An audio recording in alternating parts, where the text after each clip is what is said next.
We've been waiting for you, Diana. Come, sister.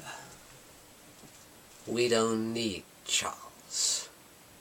Good evening, folks, and welcome to the Horror Corner. I'm your host, Sean Patrick Erschen. This week we are doing another movie review. This is Dracula, Prince of Darkness. And this is the brand new release, the collector's edition from Scream Factory.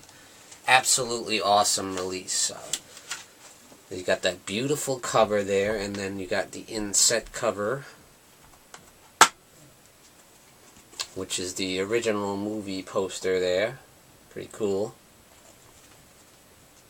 And a little alternate back cover too. Just an excellent Blu-ray release. I think this is the finest release we've seen so far of a Hammer film. Just chock full of great extras. It's got a making of the film. It's got a great documentary about Hammer vampire films in general called The World of Hammer. And this is like an excellent 4K restoration. It looks beautiful. It sounds fantastic. I highly recommend this release, especially if you're a fan of Hammer films, and of course of the Hammer Dracula franchise. Now, this was given to me by my lovely wife, Christy Marie, as a Valentine's Day gift. I really appreciate that, Christy. I love you very much, and thank you so much. I am so psyched to have this as part of my collection of the Hammer Dracula franchise. Big fan of Hammer films, especially the Dracula films, and Dracula Prince of Darkness is no exception. Dracula Prince of Darkness is the third entry in the Hammer Dracula series, and the second to feature Christopher Lee as the legendary Count Dracula. Look at that menu screen. I love that artwork. Isn't that great? Yeah, so Dracula Prince of Darkness begins with retelling the ending of the original film, Horror of Dracula, or Dracula as it was known in the United Kingdom, as released in 1958. We see how that film ended with the chase between Peter Cushing as Van Helsing and, of course, Dracula. And we see Dracula's demise at the end of that film, you know, and that's kind of how this film begins. So the legend of Dracula still exists in this village called Carlsbad. Very much so. His legend remains, you know, and a lot of the townsfolk are really freaked out by it. They don't want anyone coming around talking about it, or, you know, and what happens is, at the beginning, we meet this priest by the name of Father Sandor, played great by Andrew Keir. And he's basically the protagonist of this film. He kind of takes place of Van Helsing in a way. You know, he takes on that mantle as Dracula's nemesis in this film. A holy man, you know. So that's kind of an interesting way, you know, direct good versus evil, you know. Which is a really cool take on the genre. So what happens in the film, we meet Father Sandor. He meets this group of priests getting ready to, like, kill this young woman. They think she might be a vampire, and this guy's like, you guys are crazy, you're monsters, you're hideous, what are you doing? Dracula is dead, he's been dead for 10 years, stop it now. And later on we see the father go to the local pub in town and just to get warm by the fire, and he meets this young group of tourists by the name of the Kents, the Kent family. Charles and his wife Helen, played by the lovely, the talented, the beautiful Barbara Shelley, who is a staple of horror and a staple of Hammer films. Definitely does such a great job in this film. And we also have Suzan Farmer, her sister, who plays the character of Diana Kent. We also have Clove, who plays Dracula's assistant in the film, up in the castle on the hill. So what happens is they kind of they're touring around this country of Carlsbad, this small village where all the evil took place 10 years earlier. This film doesn't take into account the second film, which was Brides of Dracula. This doesn't really pay any mind to that film, even though that's a great film as well, But that film didn't actually feature Dracula, so here we're focusing on Dracula, very much so. As played brilliantly by the legendary Christopher Lee. Unfortunately, he actually doesn't have any lines in this film. But just his presence alone is more than enough to carry the role of Count Dracula. He doesn't even need to speak. I would have liked to see him have some lines. I prefer hearing his voice because I love Christopher Lee's voice. He has such a commanding voice as well as his presence. So it would have been nice to have some lines from him, but he still plays the role amazing. Yeah, he doesn't need lines. He's just awesome. Christopher Lee is the man. I absolutely love him. So what happens is this young group of tourists, the Kents, they take a tour around town on this horse and buggy, and one of the guys who's driving the horse, he gets off and say, "I'm not going any further," and it's a scene very similar to the original Dracula, not just from the 1958 Hammer version, but also the version with Bela Lugosi, the Universal version, where they don't want to go any further, they don't want to take them all the way. There is some elements of the original Dracula story in this film, definitely. But yeah, so the guy refuses to take it. "I'm not taking any further," and he just threatens them, "Don't go up there," and he threatens them by knife. It's and then he just throws his their luggage at him. "I'll be back here later.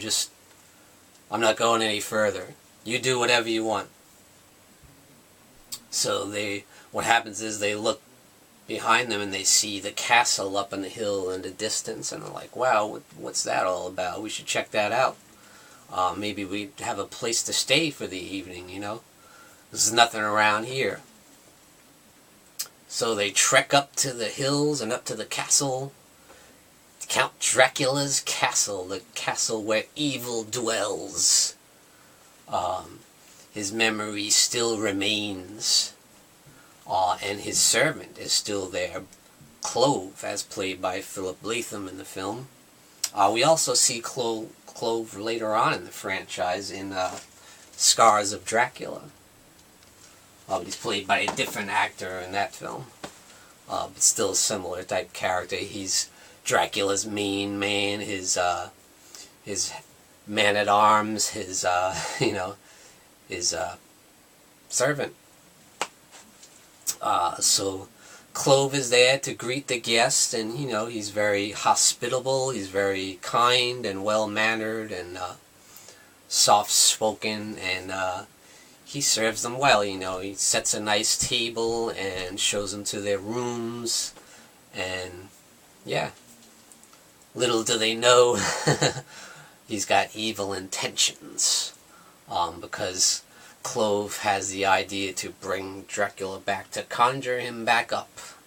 Someone always wants to conjure Dracula up in these movies. There's always somebody. And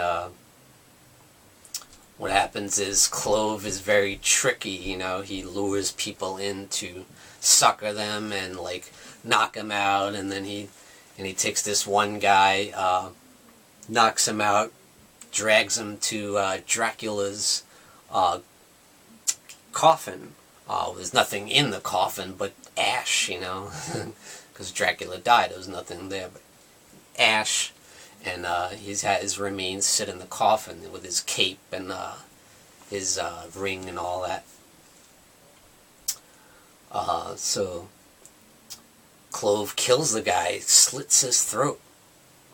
He hangs his legs up above Dracula's coffin and slits his throat, and it's pretty nasty. The blood pours out his neck, you know, and bam, right over Dracula's ashes, and we see it start to burn and bubble, and, you know, it's awesome. It's an awesome scene. It's one of the best scenes in the Hammer Dracula series. I love it.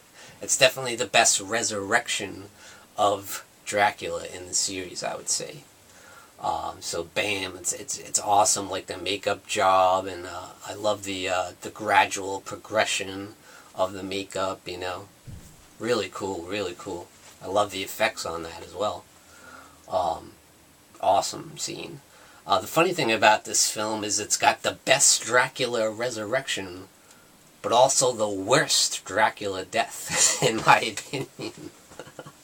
That's one of the knocks I have against this film. I do really enjoy it. It is a very solid entry in the Dracula series. However, the ending, you know, we'll talk about that in a little bit, you know.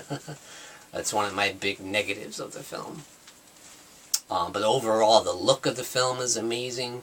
It's got that classic Hammer Gothic feel, that Gothic flavor, the awesome costume design, the Gothic setting, the set designs are amazing, the castle looks awesome, it's very dark, it's great, it's awesome.